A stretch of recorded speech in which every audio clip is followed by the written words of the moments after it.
of course, as soon as I go to film, the sun disappears. I wanted to film in the living room, but it's just not working out, so we're back in my bedroom, and I brought all my things. Firstly, hello. I hope you're well. I hope that you are just laugh, loving life, and everything is wonderful and beautiful. I feel like I have a lot to say today, but at the same time, I don't have much to say at all. This video is going to be probably a little bit crazy, a little bit all over the place. I decided I wanted to film on my phone today instead of getting my camera out and making it a good quality video, if that makes any sense at all. I just wanted it to be casual and chill, and when I have my camera in front of me, sometimes I feel nervous and like I have to say a lot of things all at once and make them sound good and whatever. I wanted to start with books. I was gonna say my most exciting things, but at the same time, I don't think anything is more exciting than the other. But books first. I went charity shopping in Stockbridge last weekend, and the only thing I got was this book, Love of Country, about the Inner Hebrides. Next year, I really want to do all of the islands in Scotland, which I feel like is a bit of a crazy goal, but at the same time, go big or go home, I guess. Yeah, I don't know much about this book. I did look it up on Safari, and I think it has something like 4 stars, 4.5 stars all round. So I am excited to read it. And along the same lines, I have a ton of books from the library that I'm making my way through, and one of them is also about Scottish islands, the sea all around, a passion for Scottish islands.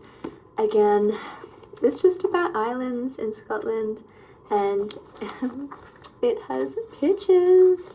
We all know that I love pictures. I'm an absolute sucker for pictures in books. I love it so much.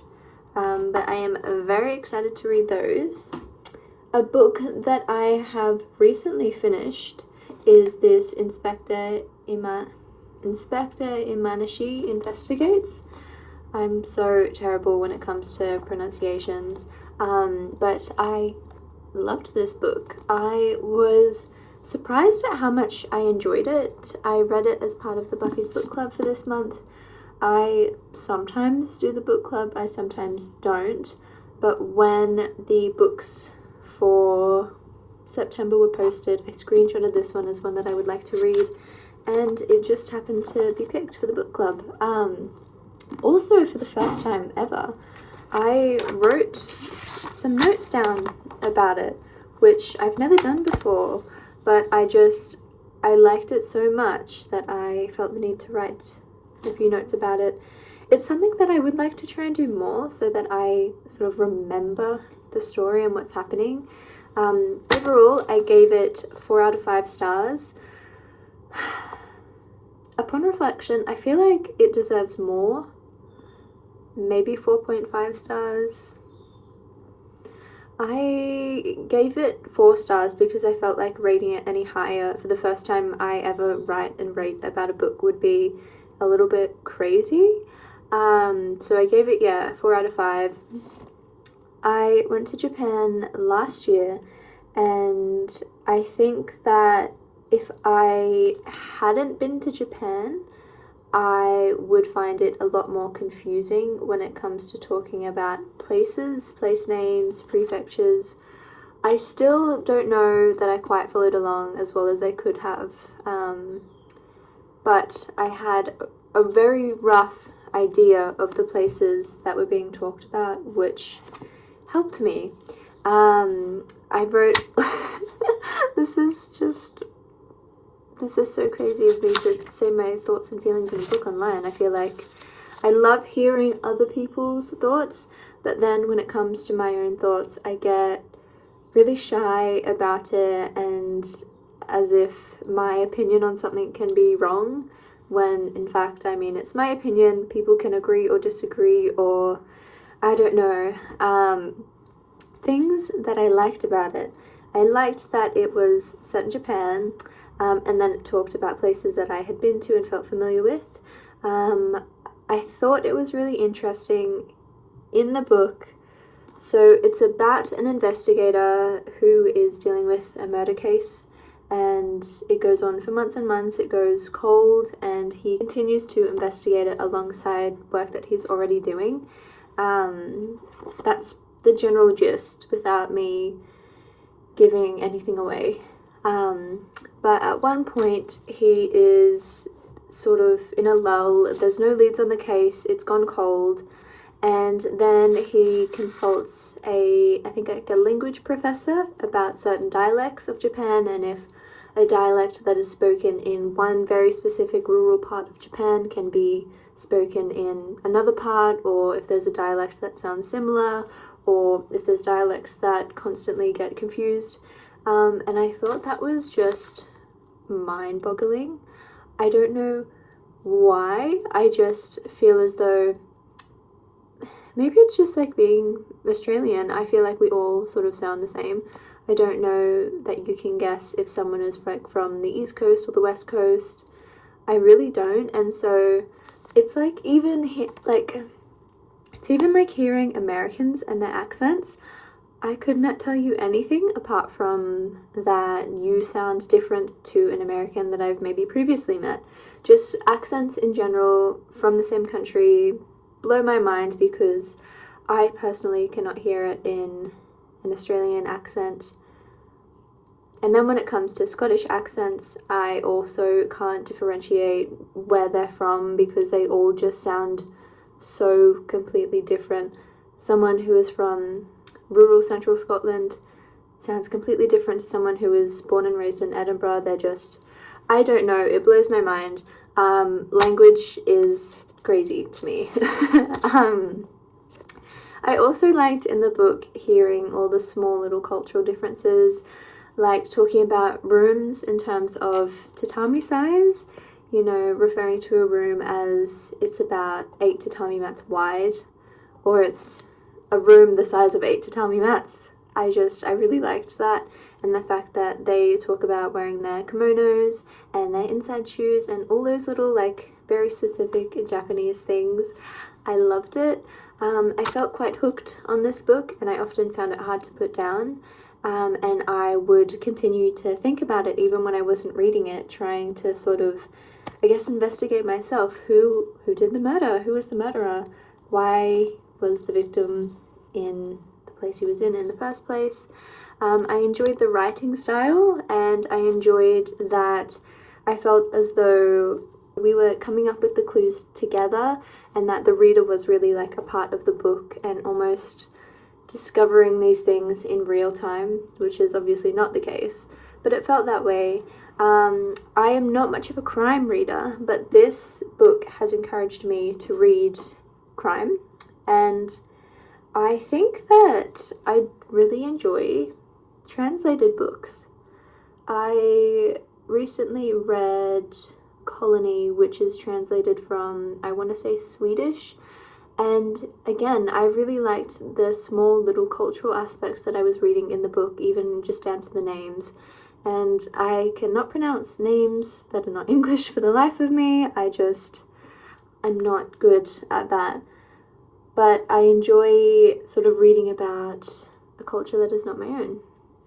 So 10 out of 10 recommend this book, honestly. I know I gave it 4 stars, but I recommend this book to you if you like. Even if you don't like crime, I think that you should read it. I would love to read more books from this author as well. He sounds like a very interesting person. There's not a lot about him. He is Japanese, and so a lot of the sort of press or interviews that he has done are in Japanese, and they're not translated, and he passed away quite a while ago as well. Anyway, 2 books that I am currently reading. Clarice Lispector, Hour of the Star. I literally picked this up this morning. I'm probably 10 pages into it.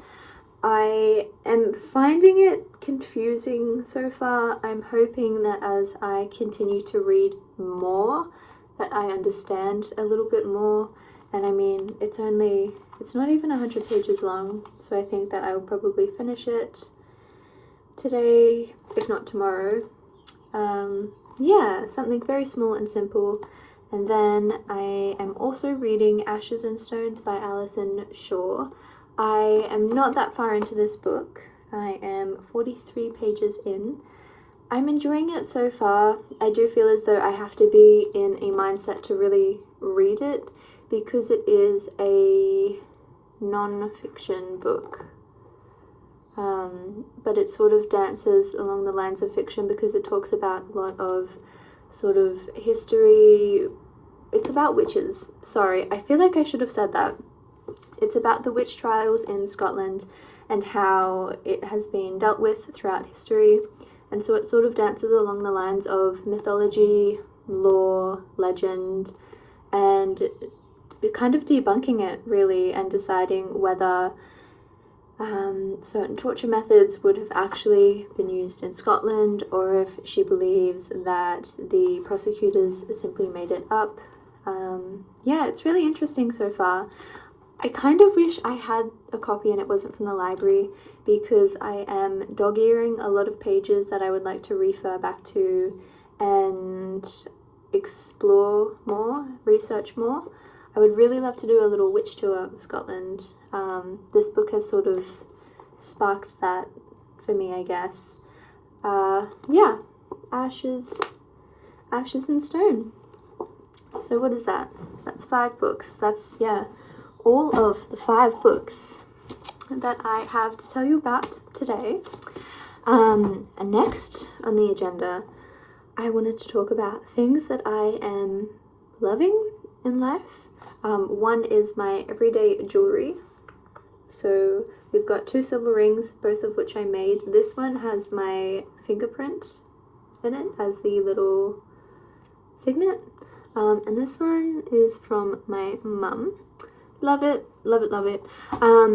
Next thing is 90s lip combos.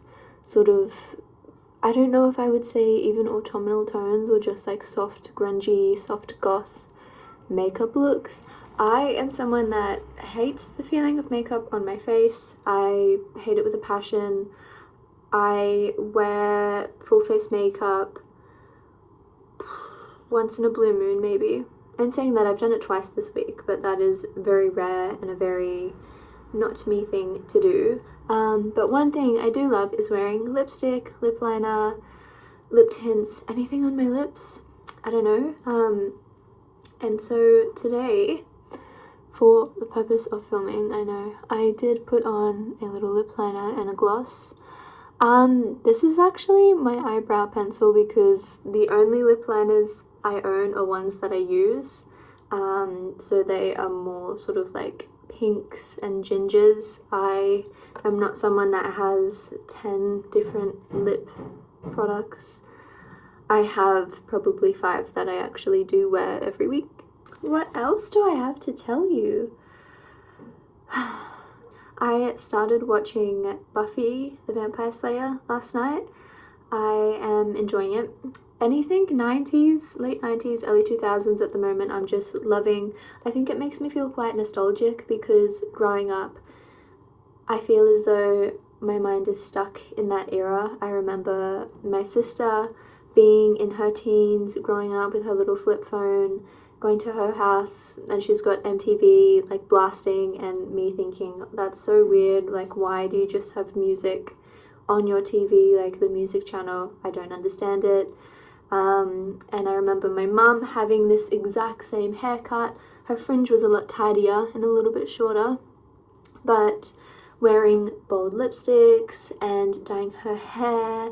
I feel like when I think of my family, they are all stuck in probably 2008. I want to say 2008 or even 2006. I feel like when I first understood the concept of like, wow, these people are my family and wow, things are beautiful in life, that's when they're stuck up here, like that. My sister will always have bleach blonde hair, and she will always be 17 in my mind, because that's when I discovered that people had ages. And my mum will forever also have 2 different coloured hair styles. One is when she had blonde hair and extensions and her hair was so long and beautiful, and the other was when she decided that she was done with blonde and that she wanted healthy hair again, and so she cut off all her hair and had this exact same hairstyle. This might not even be real and true, but to me it is. That's exactly what happened in my mind, and that's how I remember things. Anyway, early 2000s era, late 90s soft goth. They are my obsessions at the moment. Anything within those eras, music, fashion, movies, TV shows. I also just feel like now that we are in autumn, that is the energy. It is soft and grungy and reds and oranges and deep burgundies. And I am also someone that just loves that era. I think when I am unsure of what to wear or what style I want, I always resort back to Sabrina the Teenage Witch. I watched her growing up, I collected her magazines, I just wanted to be everything that she was. Also, I don't know if it's just in the UK, but I cannot find anywhere to watch it without having to pay like £3 per episode, which is criminal. I won't be doing that, but at the same time I do really want to watch it. Whoa! I am just talking, aren't I? Things that I am loving. Crazy of me to say this. Dried flowers. I am notoriously a dried flower hater. I will scream it from the rooftops. I don't like dried flowers, but I don't know. There's something about drying them myself that makes me like them. We currently have hydrangeas drying. I'm keeping them in water because I find that they don't sort of droop as much, and they keep the fullness of their heads because they're still getting a little bit of hydration, but their stems are probably very slimy by now, and can you hear them? Based on that sound, they're pretty much dried. I will actually show you, I have a little drying rack in my living room currently above my dehumidifier, because as I said in my previous video, I really want to make an autumn garland, and so I want to use flowers that I have collected. They are my favorite flowers, and they are marigolds. I'll insert a little clip of them, but there's 2 different colors. We've also got some amaranth, and yeah, I still need to collect some leaves to go on my little autumn garland. I am noticing the leaves on some of the trees are now turning like that really nice orange and that fiery red, so I think I'll have to forage those leaves. I also, I feel like I'm such a little nerd. I have a really nice stick collection currently. One of the sticks reminds me of like a candelabra, and the others, I just like them because they have little pine cones on them, and they are on display above my kitchen door at the moment, but they might go in my autumn garland. I don't know. Anyway, let's talk about something else now. So, as we all know and love, Paper Republic. My Paper Republic, I love it. I use it every day. I've got 2 journals. I would like to add a third to write about books, book reviews, also some just self-studying, self-research. I also only have, I think, 10 pages left of my current journal, so I need to just generally buy a new journal anyway. But if I add another journal, it means I have to buy another elastic, and then that means I get to change the color of the elastic. I'm thinking of ordering plain black, but that seems boring. So I'm thinking a deep burgundy or a deep plum to go with this. I don't even know what color this is anymore. It's petrol blue that's just really patinaed, so it's more of like a, I don't know, if this will make any sense, but like an underwater moss green, because it's not quite green, it's not quite blue, I don't know. Anyway, so I need to do that. I am thinking of trying Midori. I think that's how you pronounce it, Midori, Midori books, the B7 size, and also getting a small, I think it's A6 size, about this big, just to keep in my bag, because I'm finding that I love this book. I do pretty much bring it with me everywhere, every day, but sometimes I just want to like whip out something and write a quick note or do a quick little journal and not have to like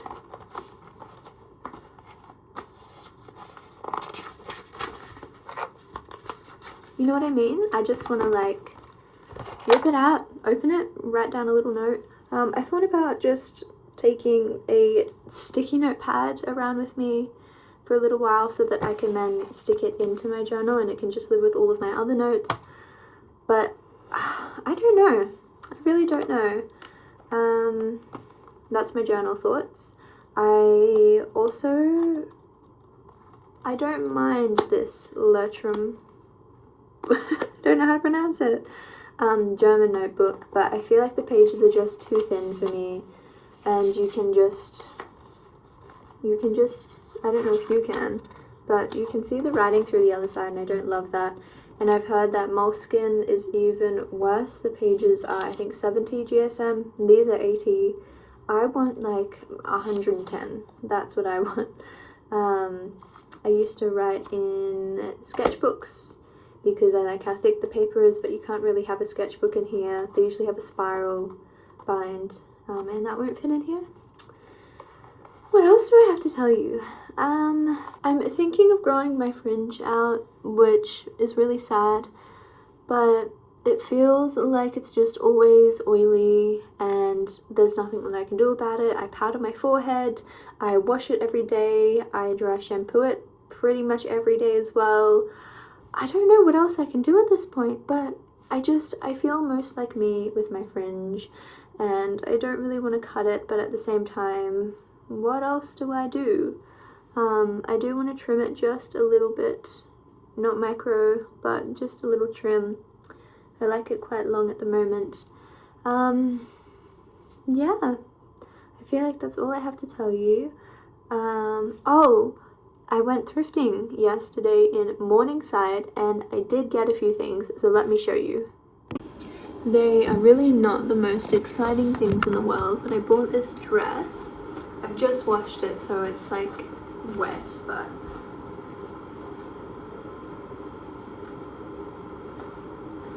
do you understand the vision? Understand the vibe? I would say it goes like just below the knee, and it's like this thick, very thick cotton. I think that it might be a bit too cold to wear a dress like this anymore, but this is what I got for myself, and I also got a black wool lamb's wool sweater for Harry. So we've got, yeah, just a little Gap lamb's wool sweater. Nothing crazy. It is obviously way too big on me, but it's like a nice waffle knit. I need to wash it today so that he can wear it when he wants to, but yeah, that was literally all I got while I was in Morningside. And as I said last week, thrifting in Stockbridge, all I got was a book. I have not been blessed by the thrift gods lately, and you know, that's okay. We can't all be winners, but you know, when you're in the mood to shop and nothing is hitting, that's how I feel. I feel like that's everything that I have to say. I am going to end this very strange, weird, chatty vlog. Is this even a vlog? I don't know. Well, I'm ending it here. I hope you have a wonderful, wonderful day, and that the sun is shining and you were just feeling really, really good in your body today. And I will see you in a video soon.